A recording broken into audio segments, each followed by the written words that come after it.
अब तुर्की के हालात इतने ज़्यादा गंभीर हो चुके हैं कि तुर्की को उनकी नानी याद आ रही है। दरअसल पिछले कुछ दिनों से भारत और तुर्की के बीच का बिगड़ा माहौल एक ऐसे तनाव का रूप ले चुका है कि तुर्की को अब भारत का मुंह तोड़ जवाब मिल रहा है। और हाँ, कमाल की बात यह है कि उनकी अर्थव्यवस्था की धज्जियां तो भारत ने पहले ही उड़ा दिया जब उनकी कुछ कंपनियों पर भारत ने अपनी तरफ से एक्शन लिया था। लेकिन अब फिलहाल में उनके सामने ही अपनी नेवी को खड़ा करके भारत उनकी नींद को इस कदर हराम कर चुका है कि तुर्की चैन से सो भी नहीं पा रहा।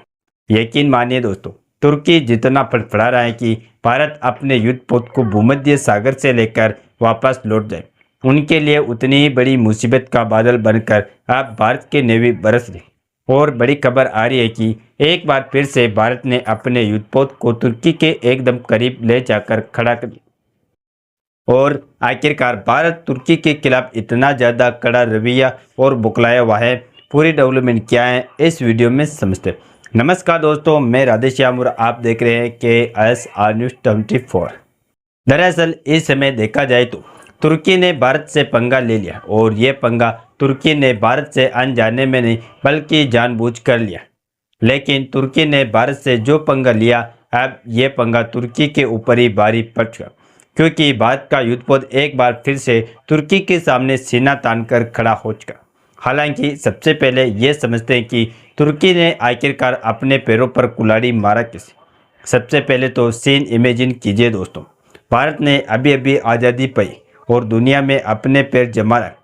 तभी तुर्की भी एक नए दौर में था, इसलिए एक आधुनिक राष्ट्र बनने की कोशिश में दोनों देशों ने 1948 में औपचारिक राजनयिक रिश्ते बनाए। शुरुआत में माहौल अच्छा था। भारत और तुर्की के बीच कपड़ा, मशीनरी और जेम्स ज्वेलरी का व्यापार शुरू हुआ। दोनों देश एक दूसरे की सभ्यता का सामना करते थे और सबसे बड़ी बात की कहीं कोई दुश्मनी नहीं थी। लेकिन एक कहावत है ना कि गीदड़ की मौत आती है तो शहर की ओर भागता है। बिल्कुल ऐसे ही धीरे धीरे तुर्की का झुकाव अमेरिका और एंटीओ की तरफ बढ़ता गया और भारत अपनी नॉन अलाइन मूवमेंट में व्यस्त रहा। इसका मतलब यह था कि भारत किसी का भी विरोध नहीं करेगा, तुम चाहे जा जाओ, बस हमारे साथ सही से रहना।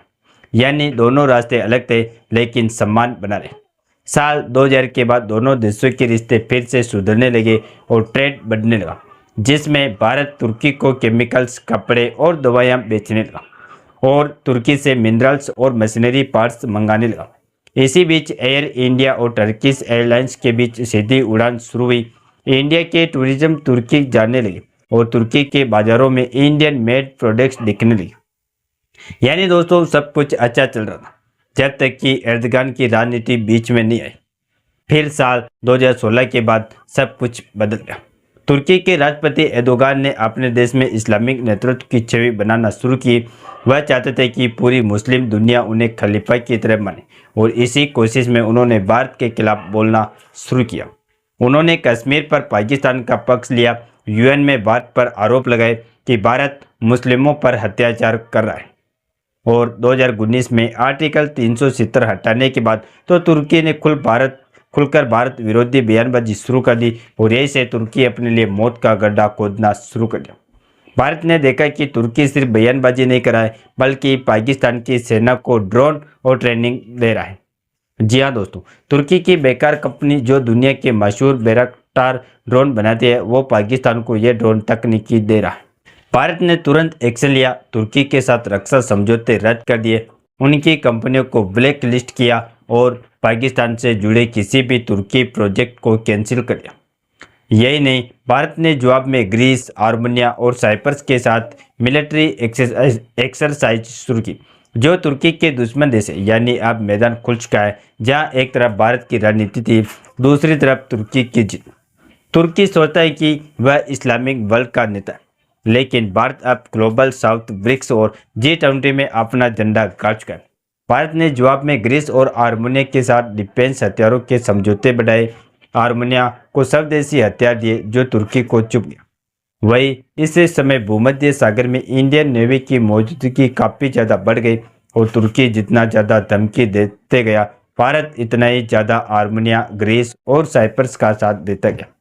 और ये खबर जून 2025 की है, जब मोदी गवर्नमेंट की प्लानिंग सामने थी। कि पाकिस्तान का सपोर्ट करने के चलते भारत और भी ज़्यादा तुर्की को पनिश करने जा रहा है। लेकिन अब कुछ ही महीनों बाद देखा जा रहा है तुर्की की कुटाई शुरू हो चुकी है। और रेफरेंस के लिए आप अपनी स्क्रीन पर कुछ खबरें और असली तस्वीरें देखिए कि पिछले कई दिनों से भारत के युद्धपोत साइप्रस और ग्रीस के साथ एक्सरसाइज करें, वह भी तुर्की के दरवाजे पर। हालांकि फिलहाल की बड़ी खबर यह है कि भारतीय नौसेना बार बार भूमध्य सागर के कोकस तक तुर्की के करीब नौसेना भेज और एक बार फिर से भारत के युद्धपोत पहुंच गए। फिलहाल बात व्यापारिक रिश्ते की आती है तो अभी भी दोनों देशों के बीच का व्यापारिक रिश्ता काफ़ी हद तक ठीक है, लेकिन लचीलेपन ज़्यादा हो रहा है। दोनों देशों के बीच अब भी लगभग 10 अरब डॉलर का व्यापार है, लेकिन वह भी बहुत सीमित और सतर्क तरीके से, क्योंकि नए निवेश रुक गए। भारत ने कई तुर्की कंपनियों को टेंडर लिस्ट से बाहर कर दिया। तुर्की बार बार कहता है कि वह भारत से रिश्ते सुधारना चाहता है, लेकिन उसके हर कदम में पाकिस्तान की झलक मिलती है।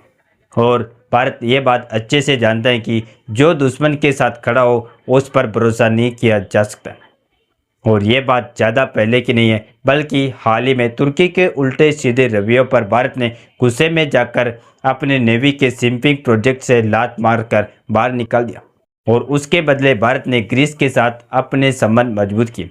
दरअसल यह एक समुद्री सिंपिंग और शिप बिल्डिंग से जुड़ा डिफेंस प्रोजेक्ट था, जिसमें भारत अपने नेवी सप्लाई चेन और जहाज निर्माण के लिए कुछ विदेशी कंपनियों को काम देने वाला था।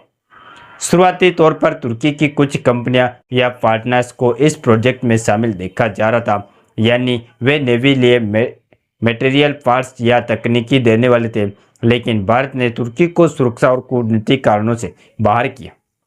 इसीलिए भारत ने भरोसे के आधार पर तुर्की को हटाकर ग्रीस जैसे भरोसेमंद साझेदारों के साथ काम करना शुरू किया। यह सीधे तौर पर तुर्की की रक्षा और बिजनेस साख और कुछ करोड़ों रुपए के कॉन्ट्रैक्ट के नुकसान जैसा है। इससे तुर्की को सरकारी डिफेंस कॉन्ट्रैक्टर और आगे चलकर अब तक भारत जैसे बड़े बाजार में मौका ही नहीं मिला। यानी आर्थिक और राजनीतिक झटका तो हुआ ही, साथ में यह तुर्की की पूरी अर्थव्यवस्था के लिए तबाही जैसा था। बाकी आपको क्या लगता है, तुर्की का इलाज इस समय कैसे करना चाहिए? अपनी राय कमेंट में ज़रूर बताएं और इस वीडियो को एक लाइक करके अपने दोस्तों तक शेयर जरूर करें ताकि उन्हें भी जानकारी मिल सके।